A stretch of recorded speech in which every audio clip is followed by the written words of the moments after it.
The Sun by Lois Lowry, Book 2, Chapter 10. Enar says I must do this every single day. It strengthens my belly, where the scar is. Watch. Alice glanced over from the fire, where she was stirring a pot of onion soup. She watched for a moment as Claire, lying on the floor of the hut, wedged her feet under a slab of rock that jutted from the base of the wall, and then lifted the upper half of her body and held herself at a slant, taut, for a moment before she lowered herself slowly back down and took a breath. Surely I didn't show that lad your scar. Of course not, but I told him of it. Claire bit her lip, held her breath, and raised herself once again, then down, slowly, and again. There, she said, gasping after a few moments. That's 10. He told me to do it 10 times every day. Here, have some soup and bread now, Alice told her. I'll start bottling some strengthening brews for you as well. She glanced up at the dried herbs hanging from the beams that supported the hut's roof. Claire could hear her murmuring the names: white willow, nettle, meadow sweet, golden seal, and knew she was pondering what combinations to create. She had told Alice of her plan. No one else knew. Claire thought of Alice as the calmest person she knew, the person who had seen the worst things over her long life, yet was not surprised or distressed by any of it any more.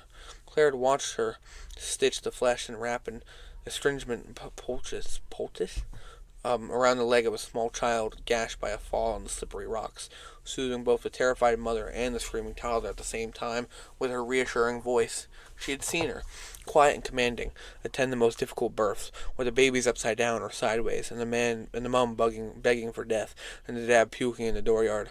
Claire had been there at deaths: Andrew's mother from fever and cough, fisherman with his skull crushed by a broken mast, a young boy racked by fits from the day of his birth. Finally, at 5, at 5 dead with foam on his lips and his eyes rolled back to white, Alice had tended them, tended their families, weighted the eyelids and folded the arms, then returned to the hut to wash her tools, cook supper, and wait for the next frantic villager who would come to the door begging for help. She had never seemed alarmed, until the day Enar and Claire told her that Claire must climb out. That cannot be, she said loudly, and began to rock back and forth in her chair, as if to try to soothe a deep pain. Oh no, Canna, you'll die. She turned to Claire fiercely. You'll die on the cliff. You'll fall and be broken to pieces. I've seen the others who was, and look at him, who was once fleet and sure-footed. Look at him now. You ruined by climbing out. I'm sorry, Enar. You're a good lad and I loved your mum, but you're bloody ruined by that mountain, and I won't have you do it to my girl. It was not the mountain that ruined me, Alice, Enar said firmly. Claire, listening, was startled by the sudden sureness of him. He had always been so shy and halting in his speech, but now he spoke with certainty to Alice. I strengthened myself for it and did it. I climbed out. It was after, and I'll teach her that. But for now, I'll make her strong. That's how we're starting, and we need you to help Alice, for she wants her son and must have a way to find him. Bolt, Alice wailed. She can go forth on the sea, surely, but if she must go. No, not by sea. I won't. As much as she feared the cliff and the climbing she must learn to do, Claire feared the sea more. It's winter, Alice said to them, weakening a bit. Mayhaps in spring we can toughen her up. The sun and air, that'll be good for her strength. That'll be good for strength. Enar laughed. We'll start now, Alice, he said, and spring will come before we know it. It always does. It did. Spring came. Through all the months of winter she had, each day, Ian, laying on the hut floor, put her hands behind her head and raised herself. Her scarred abdomen had become tight and smooth. She no longer breathed hard at the effort. She told Enar, I'm ready. He laughed. They were standing beside the door of the hut, and he told her to run up the hillside path, up to the waterfall, and back down to where he stood. There was a fine rain falling, as there had been all week. The path was slick with spring mud. Claire made a face. It's too slippery. It's smooth and dry. Everything on it compared to the mountain. Yes, well, run up it. Grip with your feet. Claire looked down at her own feet, encased in thick wool socks under her coarse leather sandals. Take 'em off, Enar said. Claire sighed and obeyed. She pulled her sandals off, and the socks. The ground was very cold. It was very cold still. Spring was young, and the drizzle was chilly. She wiggled her toes in the cold, wet earth to get the grip, and then began to run. The path steepened part way up, and she slipped, scraping her knee on a rock. She rightened herself, and now her hands were thick with mud, and a red trickle of blood patterned her leg. Catching her breath, she eyed the wet path above. Then she took a breath and continued. Run, Enar had said. She had climbed this path often before, but always slowly, placing her feet carefully. Now she ran. She tried to dig her toes into the ground, but they slid and she fell again and righted herself again. By the time she reached the top of the hill and stood by the rushing waterfall, she found herself in tears. She was coated in mud, shaking with cold, and her knee was swollen and sore.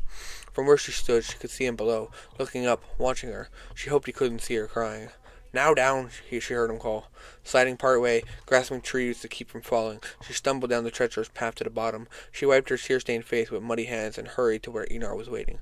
"Good," he told her. "Now do it again." Each day through the summer she ran the hill path.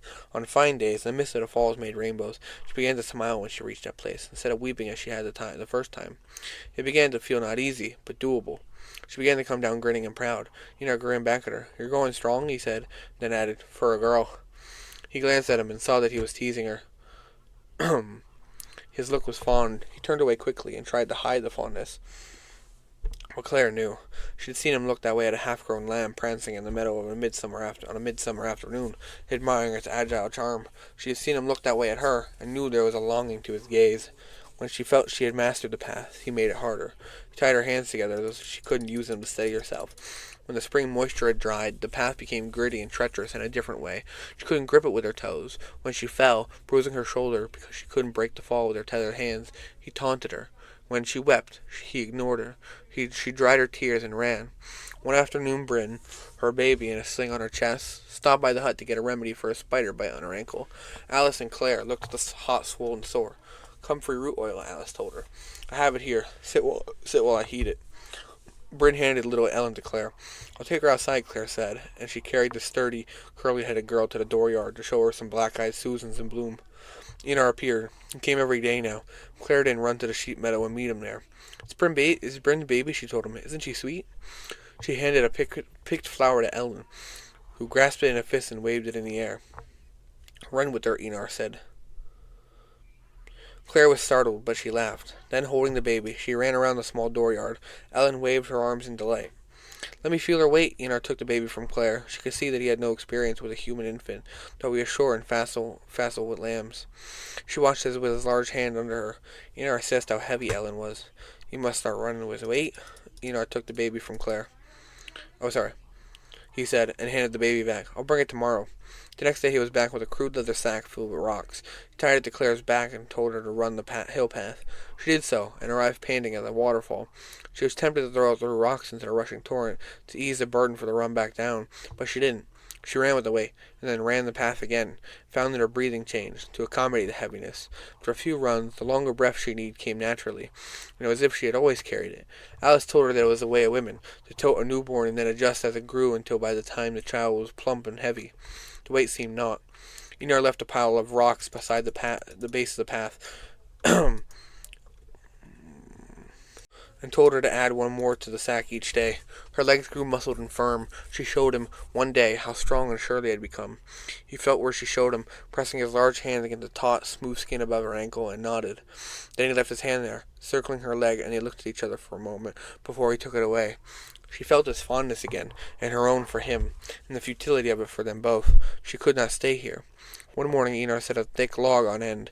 It reached to her knee. "Step up on that," he said. She reached for his hand, needing it for support, but he backed away. Claire checked the log to be certain it was firm on the ground. Then she measured the height with her eyes, raised one leg up, placed it on top of the log. Shifted her weight, and picked up her other foot, but she lost her balance and fell back. "Try again." All afternoon she stepped onto and down from the log. At first she held her arms wide, using them for balance. Then Enar approached with the coarse rope he had used to restrain her hands on the steep path. "Wait," she told him. "I don't need my arms tied." Firmly she held her own hands at her sides. Wobbling at first, she tested herself again and again, until without moving her arms she could maintain her balance as she mounted the log. "Good," he said.